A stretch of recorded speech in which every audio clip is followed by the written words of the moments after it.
Oh, that's circle, not tracer. Click. There we go. And now we'll make... actually, let's not do it that way. Let's make a clone of the original. Zoom in, please. There we go. So we're going to take this one. I think I accidentally changed its color back. Let's get that back to red. And now we'll clone it. Where did the clone go? Right-click clone. Oh my gosh, I just realized that the icon for clone is a sheep. Oh man, as a 90s kid, that resonates. You can drag the clone button to choose where the clone should be created. Oh, so I can click and drag this. Oh, I just click and drag the clone off of there. There's the sheep to remind me that this is a clone. Oh, so bad. All right. Let's go zoom out. All right, let's see 2 tracers now. So now I'll have dueling cycloids. Oh my goodness. I did not mean to do that. I totally did not mean to rotate that. I thought I was dragging the scene, but I rotated it instead. I rotated this. Is this what I did? I rotated this thing? Is that what it takes to rotate something? Is right click on it and you can just rotate a thing by right clicking on it? Oh my goodness. Oh my goodness.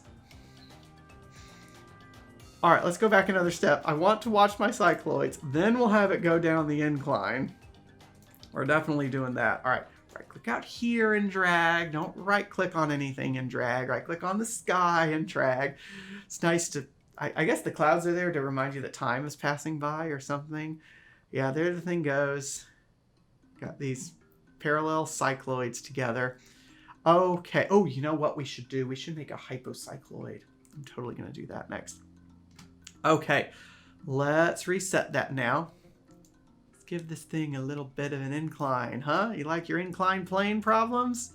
See what happens with it now. Ooh, it's bouncing a little bit. It's bouncing because it was up in the air just a little bit. Let's turn your restitution down. I don't know if that's going to prevent it from rolling. It shouldn't.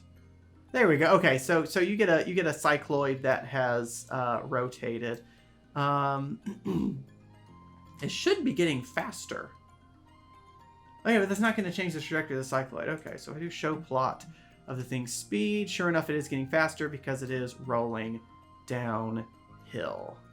Cool. Very cool. I like this a lot.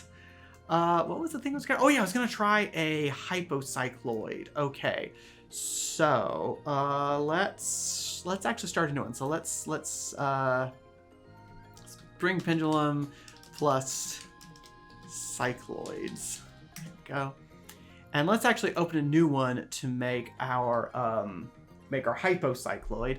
Here's all of the options you have. Why don't we try optics? This is the color options for the appearance. I think what I'll do, turn off friction, turn off gravity, turn off drag, I should say. Delete that surface. Because I just want the hypocycloid to go around, I think. So the way to make a hypocycloid, I need a circle tool. So I need a big circle, right?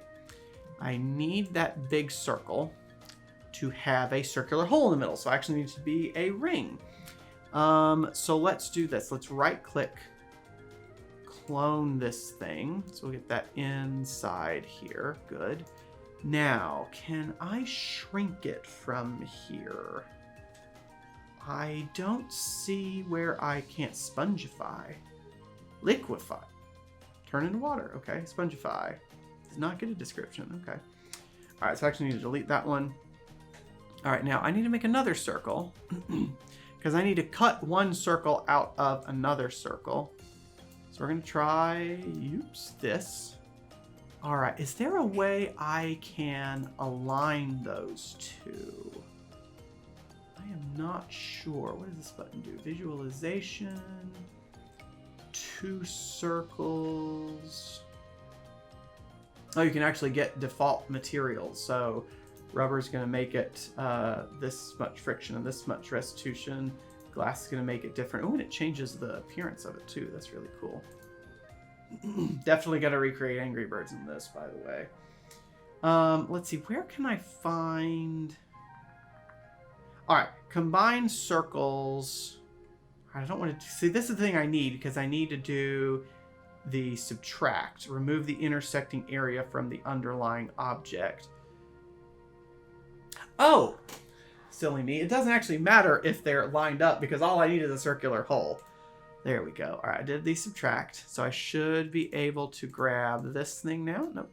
Grab this one now. No? Where did my subtract go?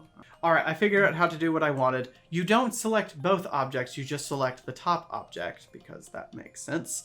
You click on subtract, and now you can drag this one away, and there is your donut on the inside. So move that off to the side here.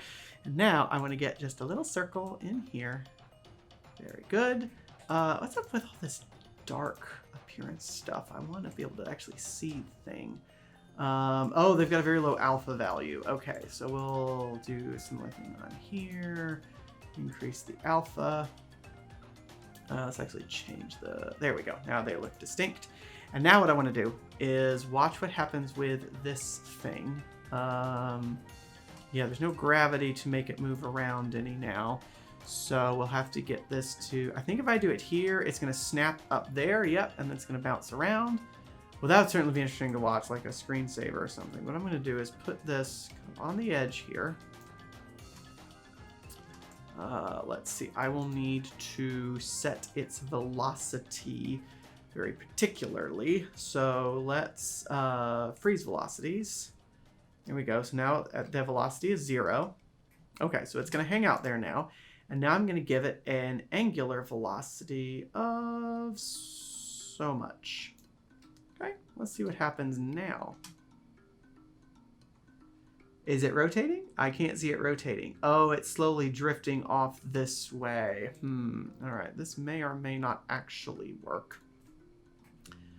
Let's see here. Velocities. Yeah, I can take this off of here. That's pretty cool. Let's see. So the thing is rotating now. Not really moving. Oh, I think the green one is moving. Okay. So let's actually take the green one. Geometry actions glue to the background. Because I don't want the green one moving at all. Okay, so this thing should be spinning now. Let's grab our tracer. Place it on the edge there. This tracer is comically big when it's first created. And let's have its appearance match the one we're looking at. All right, so let's see. Do I get... Okay, so the thing is moving. The trick is getting it to roll, right? So if I go to the circle here, I can go over to material. All right, it's got a good friction. Let's give it infinite friction. Let's grab this thing. Let's give you infinite friction. Very good. All right, the problem is I need these two to make contact with each other. There we go. Okay, that's kind of what I wanted. Let's make this tracer go out farther. There we go. Good minute. Yeah, once I get it moving, I think I can get it going around in a hypocycloid. The way a hypocycloid works is it's one circle rolling around inside of another. So you have this outer circle, you have this inner circle. And the trick is to look to see if you can get it to make a closed shape. Here it's not making a closed shape. And this is one of my favorite types of geometry. Yeah, so that's really cool. So you can watch the angle on this thing change. Let's see what happens. Let's get a graph of this thing. I want to watch... I guess go watch its speed. Yeah, speed is not really changing all that much. I want to look at the positions versus time, the X and Y. Let's see what they're doing. Clear that. Oh, I would like a little bit longer time span. Let's get a whole revolution here. Oh, you can make an infinite time span. That's really cool. Cool. So is that a... I suppose that is a sine and cosine. It's just going to be off-shifted a little bit.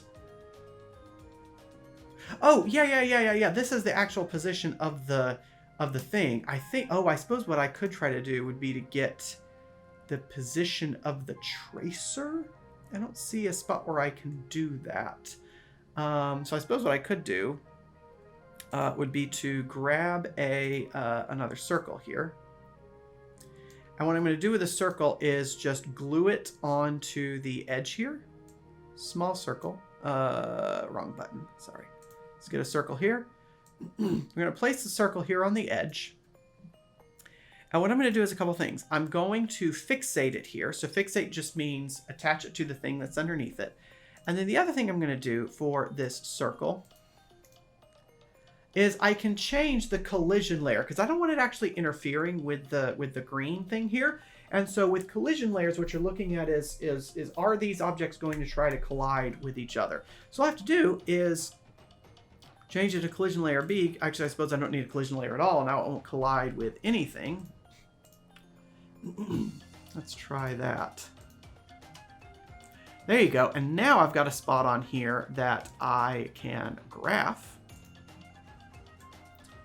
And so we'll get our, let's take a look at our position here, X and Y. This is the part I was interested in. Let's give me a little bit longer time span. Oh yeah, that's interesting. See what's happening to both of them here is the center of mass of the thing is moving around in a circle, but then it's moving a circle around that. And so this is what happens when you get that circle on top of a circle. You get these sine waves on top of sine waves, which is pretty cool.